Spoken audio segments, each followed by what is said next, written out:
Jangan lupa subscribe YouTube channel Metro TV News dan nyalakan notifikasi. Pemirsa, ancaman banjir setiap tahun akan menjadi momok bagi para pelaku usaha jika pemerintah belum juga mampu untuk menanganinya. Kerugian ratusan juta hingga miliaran terjadi setiap tahun akibat banjir. Untuk mengetahui dampak kerugian banjir yang setiap tahunnya terjadi, telah terhubung bersama kami melalui sambungan Skype dengan Ketua Apindo Haryadi Sukamdhani. Selamat pagi Pak Haryadi.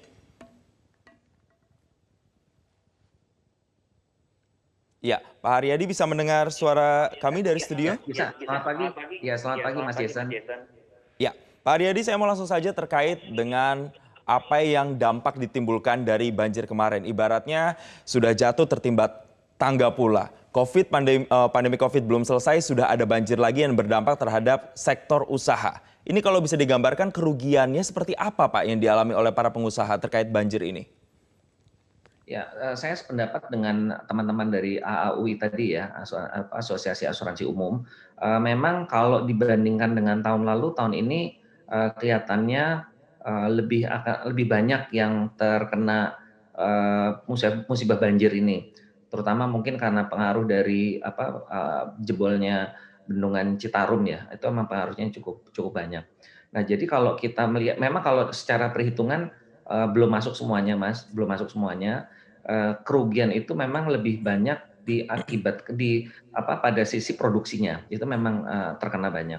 Nah, tapi kalau dari sisi distribusi, karena ini juga kondisinya lagi low ya, jadi memang kalau distribusi perkiraan kami mungkin dampaknya kepada masyarakat langsung mungkin agak kurang, karena memang di segi permintaan itu memang sangat rendah sekarang ini. Tapi kalau di sisi produksi, di sisi propertinya, ya betul memang lebih banyak yang terkena dibandingkan tahun lalu.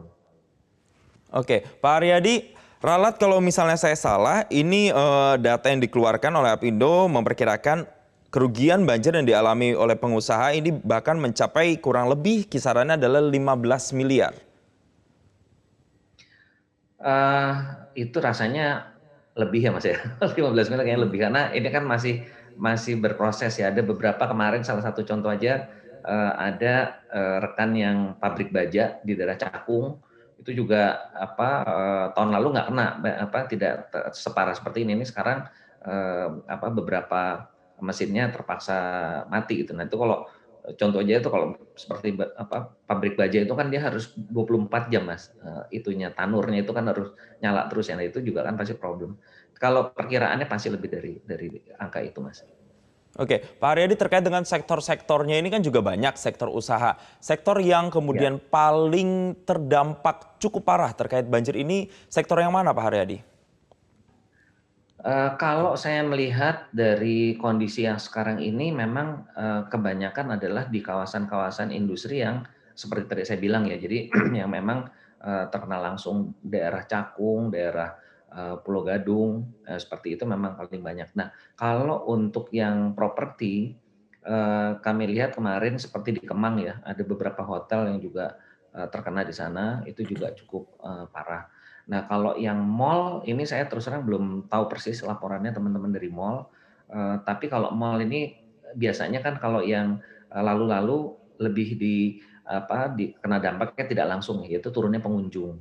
Nah, kalau mall ini kebetulan juga sekarang kan juga lagi sepi Mas, jadi mungkin mall ya memang pasti udah sepi, tambah sepi lagi ya, tapi kalau dibandingkan dengan kondisi normal memang kondisi saat ini secara umum untuk mall itu memang juga udah sulit gitu. Jadi penurunan lagi itu mungkin ya dirasakan tidak terlalu bedanya nggak banyak gitu loh antara kena dampak daripada pengunjung yang kena banjir sama kalau di operasional seperti biasa juga memang kondisinya juga saat ini sedang sulit gitu.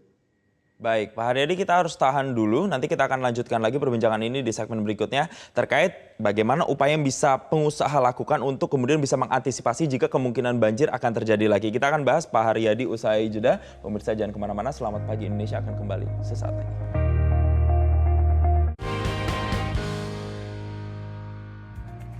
Anda masih bersama kami di Selamat Pagi Indonesia dan masih membahas terkait kerugian atau dampak yang ditimbulkan terhadap pengusaha akibat banjir. Saya kembali lagi ke Pak Haryadi.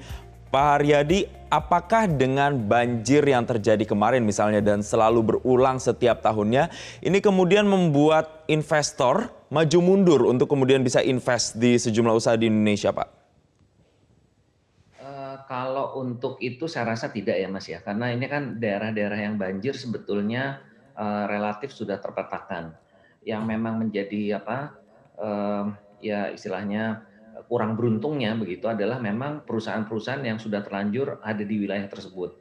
Jadi mereka mungkin waktu itu, waktu investasi awal daerah tersebut tidak banjir, tapi kemudian di kemudian hari kena karena permasalahan satu dan lain halnya ya, masalah infrastruktur dan juga masalah pengelolaan sungai yang kurang bagus, mereka akhirnya kena banjir. Tapi kalau untuk investasi baru, pasti mereka akan melihat lokasi yang lebih aman untuk mereka, Mas. Dan sekarang ini kan sudah banyak kawasan industri yang sudah direncanakan dengan baik untuk baik drainasenya maupun juga dari sistem pengelolaan limbah dan sebagainya. Jadi rasanya sekarang itu jauh lebih baik perencanaannya dibanding dulu. Kalau dulu tuh kan memang susah, seperti contohnya di Bandung, di kawasan Bandung itu kawasan-kawasan industri tekstil juga banyak yang mengalami masalah juga dengan banjir begitu, Mas.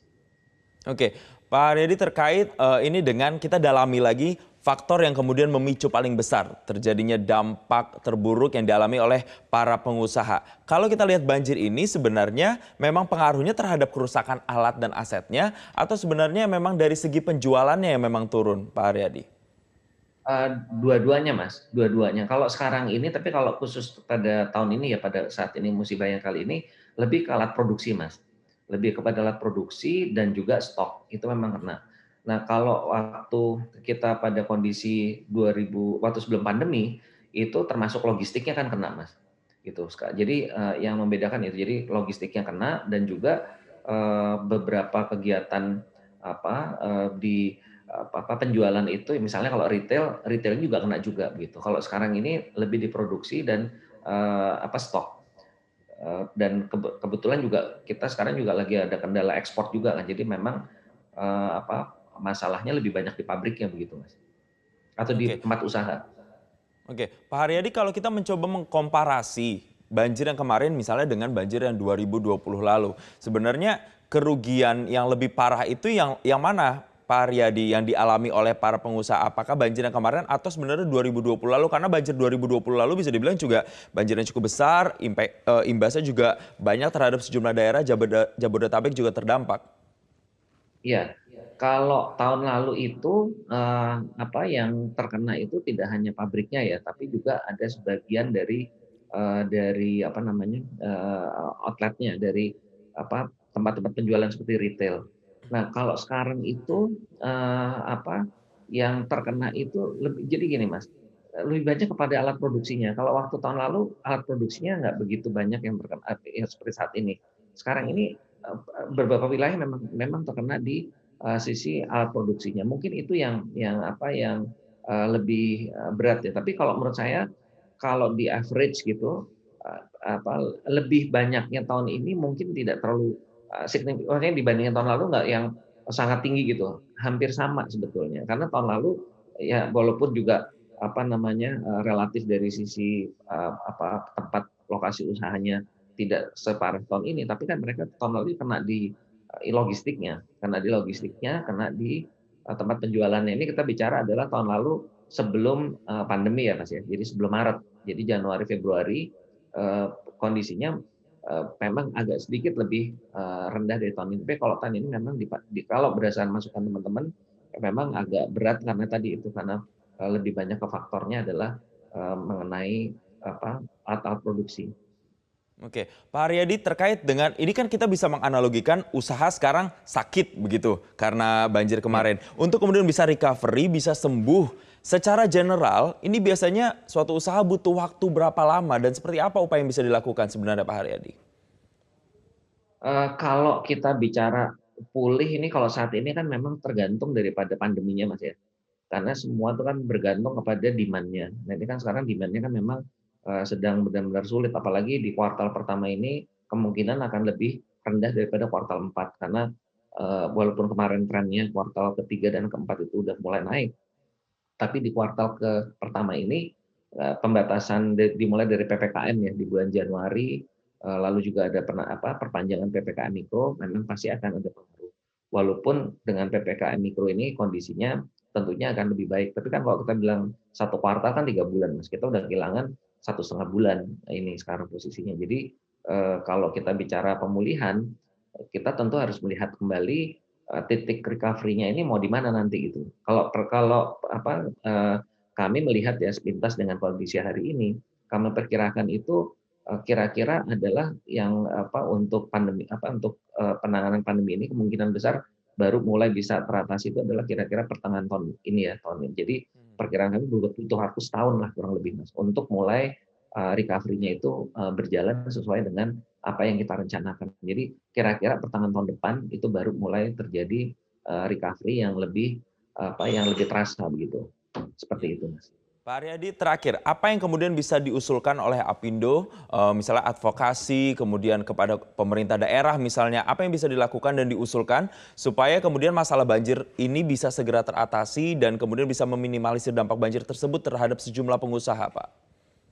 Ya, memang ini kan kalau kita bilang banjir ya, ini khususnya kalau kita bicara Jabodetabek ya, ini kan memang sebetulnya koordinasinya harus dengan lintas daerah gitu ya, Mas. Ini kan kelihatannya masih jalannya sendiri-sendiri, jadi memang sulit. Jadi memang penyelesaian banjir ini menurut pandangan kami harus diangkat koordinasinya itu pada tingkat nasional. Akan sulit lah kalau misalnya menyerahkan sepenuhnya ke daerah saja ya. Itu kan kita udah kalau usulan itu kan udah dari kapan juga udah ada, Mas. Bukan hanya usulan, bahkan studinya juga ada gitu kan. Tapi ini kan karena ya ego masing-masing daerah jadi akhirnya seperti ini, dan menurut saya sebaiknya ini langsung diambil oleh pemerintah pusat untuk eksekusinya. Jadi kan pemerintah pusat juga yang mengendalikan juga untuk transfer daerah ya. Nah, itu mungkin dari transfer daerah itu yang dialokasikan tentu dengan kesepakatan dengan daerahnya ya. Itu untuk dikompensasikan langsung untuk proyek pengendalian banjir ini, seperti itu, Mas. Kalau tidak sulit menurut saya, karena sampai hari ini pun juga kan jalannya Baik, masih sendiri-sendiri, salah-salah baik. begitu. Artinya butuh upaya pengendalian banjir yang lebih masif dan intensif dibandingkan dengan tahun-tahun sebelumnya agar tidak kemudian mempengaruhi lagi ekonomi dan juga geliat dari para pengusaha. Sekali lagi terima kasih Pak Haryadi, Ketum Apindo sudah bergabung bersama kami di Selamat Pagi Indonesia. Dan pemirsa, saat lagi Selamat Pagi Indonesia masih akan hadir dengan sejumlah informasi. Usai headline news pukul 10 waktu Indonesia Barat, kami akan kembali sesaat lagi.